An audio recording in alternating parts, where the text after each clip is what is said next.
Okay, once again, welcome to those who were not in the welcoming time in the beginning. So once again, welcome to all of you. And we see some of the people who are repeaters. I love repeater people, not one-time people, but as well, of course, my love for all of you, but not just the repeater. But if you're a repeater, you're great. Okay, it's good for you. Okay, so we did chanting, we did meditation. So the whole idea of chanting and meditation is to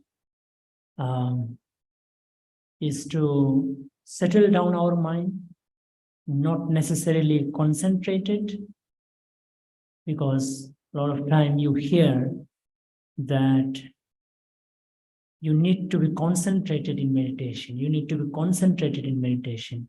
This is the phrase you always hear. But we must understand that concentration is not the process of meditation, but rather it is the result of meditation. When we meditate often, then we gain concentration. It's a result, it's not the process. The process is mindfulness, awareness. And awareness of what? Awareness of whatever is happening in your mind. That means mindfulness. You are being aware of all the things that are happening in your mind. Good, bad, not so good, not so bad. Good feeling, good thoughts, good emotions, whatever. Without judging. Without judging, without coming to conclusion, without being hard on yourself, you just keep on watching everything that comes in. And then some of the thoughts which are very casual thoughts, which are not necessarily very disturbing or important, you just know it, and then you just come back to your breath. But then there are thoughts which are disturbing, which are a little bit of difficulty. So those thoughts, what you do is you just try to analyze it. You just try to understand it from the standpoint of your own wisdom, your own knowledge.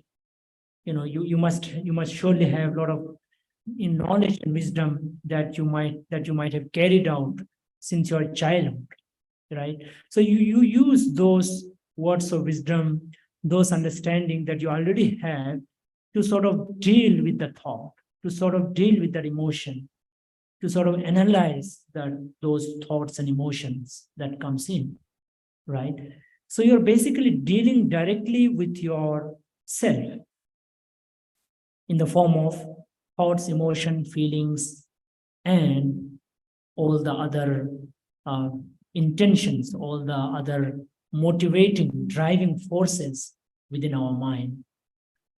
The driving forces for all of our thoughts and emotions and feeling are just three. In short, are just three: greed, hatred, ignorance, delusion. Everything that, in terms of unwholesomeness, but of course it's not that we only have greed, hatred, and delusion, but we also have non-greed, non-hatred, and non-delusion. We have both, right? So we just understand. We just try to understand every thought from the angle of these three roots. These are called the three roots. These are called roots because from these everything springs up, everything comes up. Especially those which are exciting, which are disturbing, which are a bit more of a serious one, something that something that needs your attention. Okay, so this is the meditation, and we did chanting as well. So those chanting are the words of wisdom, the words of truth that the Buddha spoke. So these words have, when you chant, have a positive impact on our mind. Okay, so the whole idea of doing it, as I mentioned in the beginning, is to settle down our mind, right? So our mind needs to be settled down, because our mind all the time keeps on running around, keeps on shifting around, keeps on shuttling around, right? Keeps on, uh, you know, distracting, around all the time.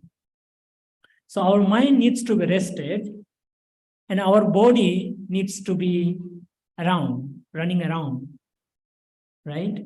But here we are in a different direction, different sort of direction, wherein we are allowing our mind to get distracted all over and making your body sedentary.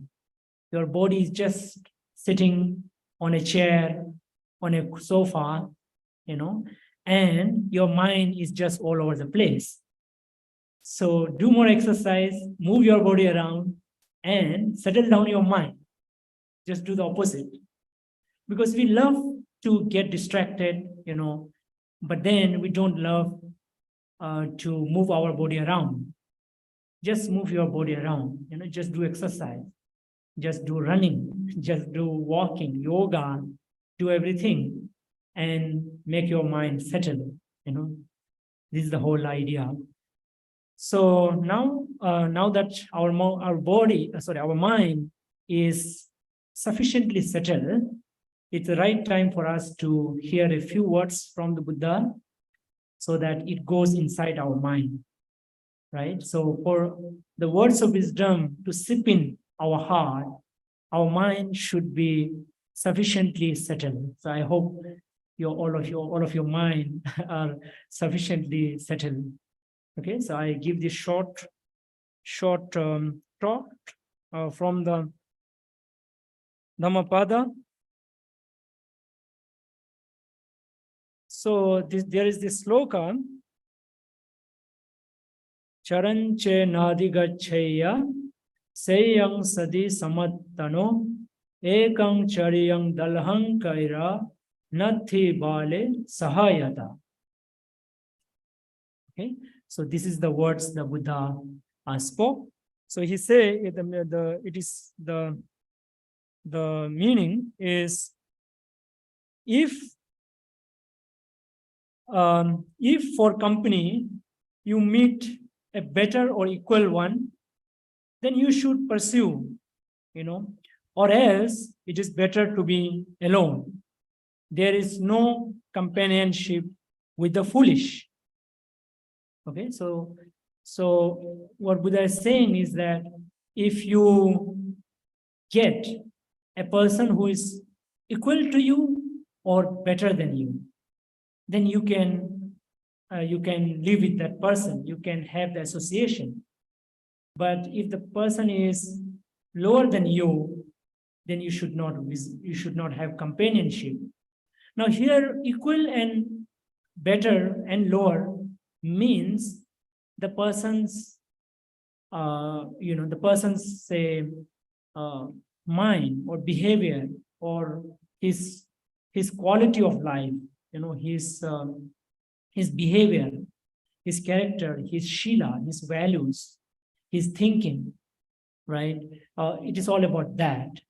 Okay, so this is what Buddha is saying, and it is, if you don't get, it is better to be alone, right? So that is something that in today's time, we hear a lot about, people losing trust over each other. People have difficulty in maintaining a good relationship, because it seems like everybody is just messing around with each other. Everybody is in a very unformed mind, it's a very distracted.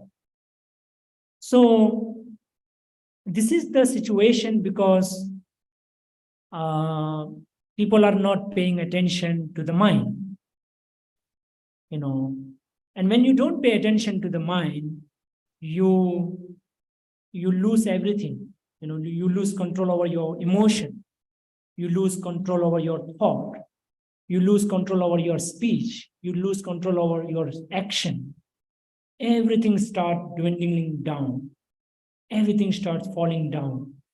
When your mind, which is the core, which is the main controller of your life, is left unchecked, is left distracted, is left unexercised, is left unnurtured, uncultivated, undeveloped, incomplete. So this is the reason, the Buddha is speaking that, person who is equal to you. So, but still, you do find people who are at least better than you, who are at least equal to you, or you will some rarely find some who are better to you, right? But now another question is, will you really find a person who is really better than you? That's another question. So what you can do is to figure out, to basically look into people's, quality in different segment.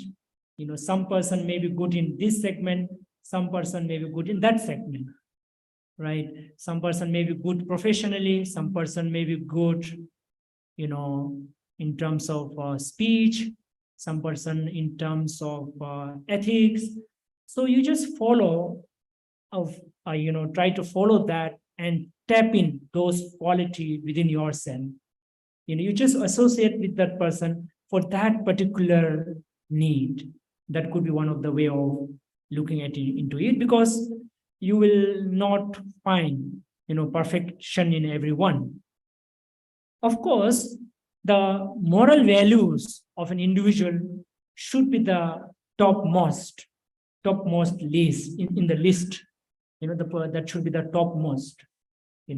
But then looking into other areas of an individual, you can look into their other skills, or other quality that you might find.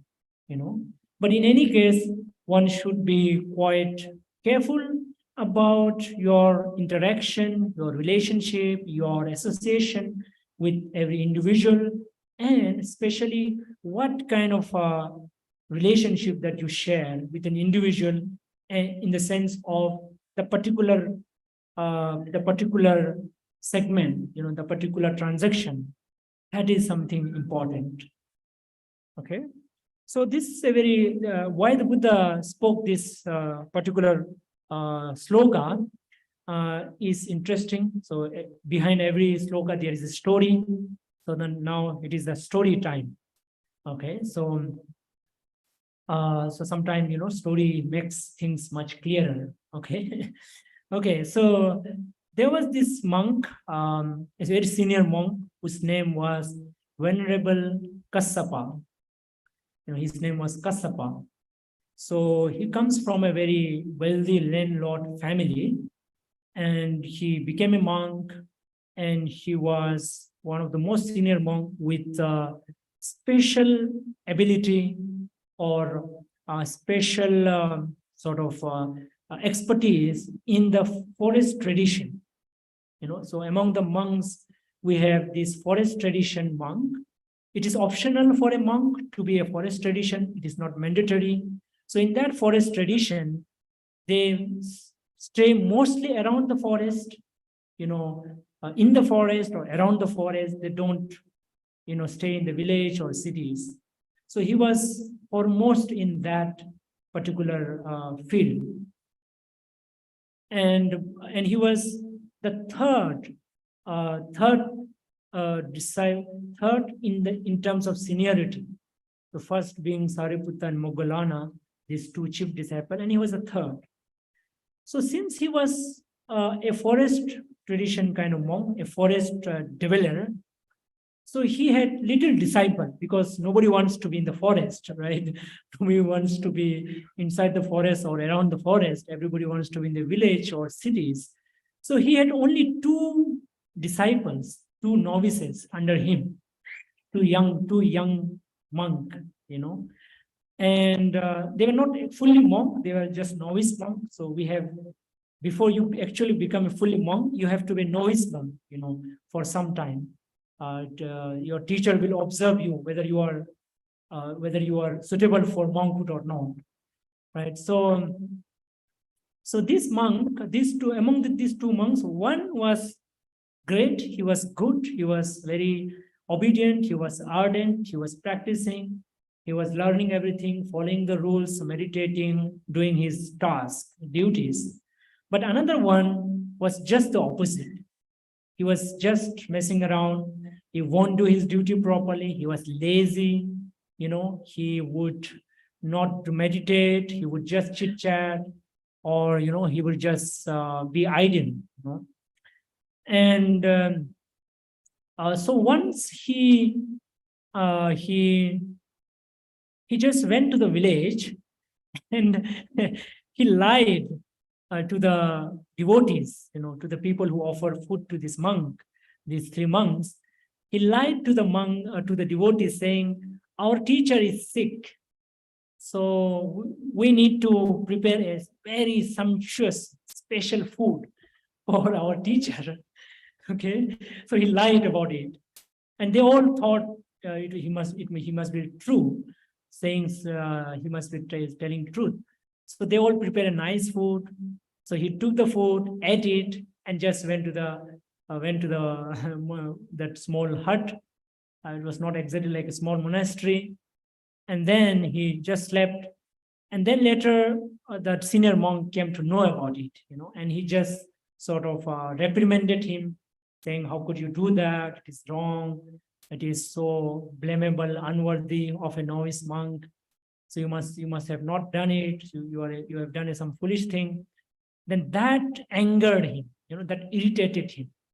He thought, why I have to hear this, So he just got irritated. He didn't like it. He didn't accept his mistake. He became a lot of fully angry, and he just, his mind became totally distracted, totally unmindful, right? So just imagine yourself, sometimes you also becoming irritated, right? Because of whatever reason. So he was totally irritated.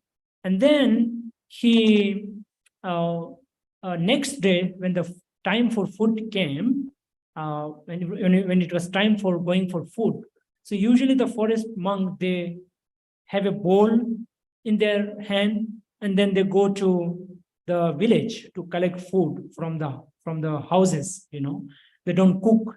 They just go around, and whatever they get, they have to eat. Whatever food it is offered, they have to just eat it. And they can't even just ask for it. They just have to stand near the house of people, and just stand there for a minute or two. If people give, fine. If they don't give, just move, go to the next house, and not skipping any house. You shouldn't go to that house where you are getting food. You have to just choose a particular lane, and then you have to just go one house after another. So he went there, but this monk, he stayed back in the monastery, and he broke all the furnitures and other things that were there, and he just burned the monastery, and he left. He left the place. So then Buddha came to know about it. So Buddha said, "Oh, this stupid monk should have been driven out, or even before this happened, he should have been driven off." That's what Buddha suggested.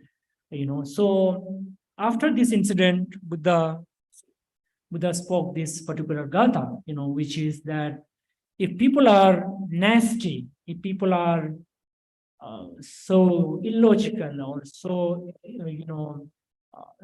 do not accept their mistake. So one of the things Buddha said, that you have to accept your mistake. You have to it's okay to, that you end up making some mistake, because we all do make mistake.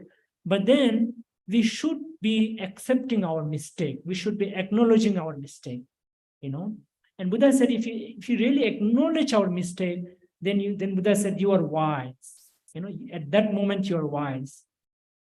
You are wise already, and you will become more wiser. You're already wise, and you will become wiser.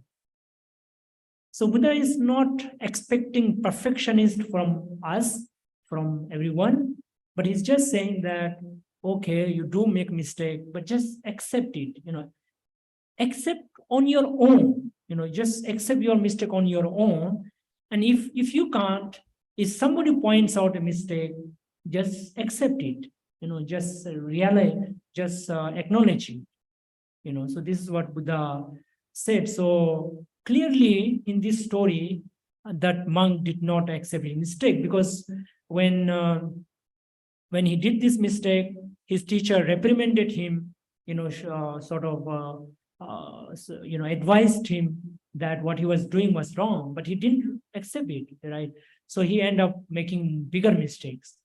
So maybe this is the situation in our life as well. We have all kinds of people in our life, whether in a family, at workplace, or any other place. We have all, whether it is our neighbor, or any other, we have all kinds of people. So we have to deal with people in a very wiser way, not necessarily judging people as such, but just look at people and just understand them as they are.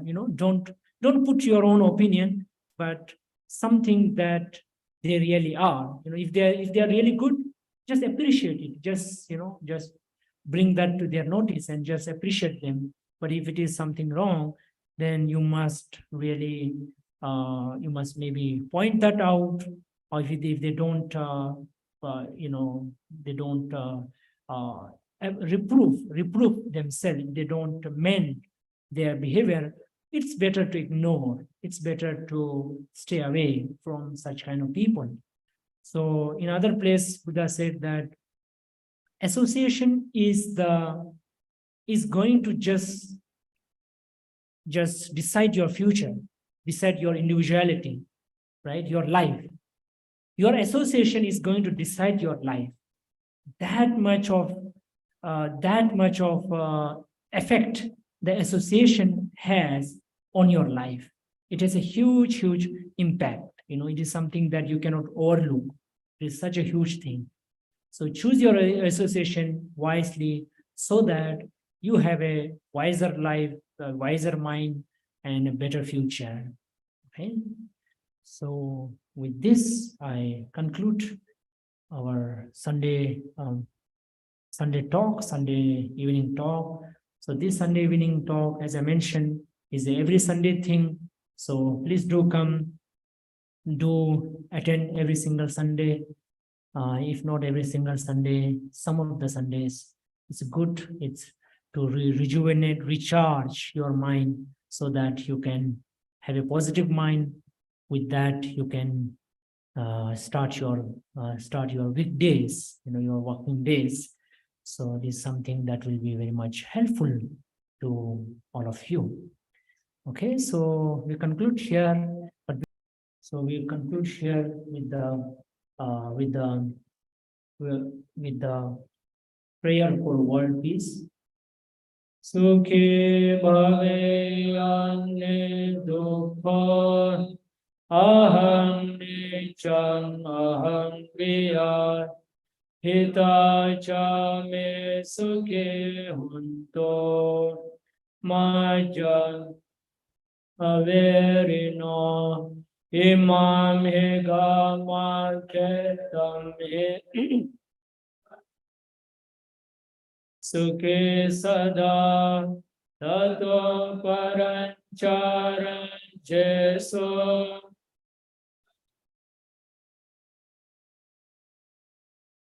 sadhu sadhu sadhu.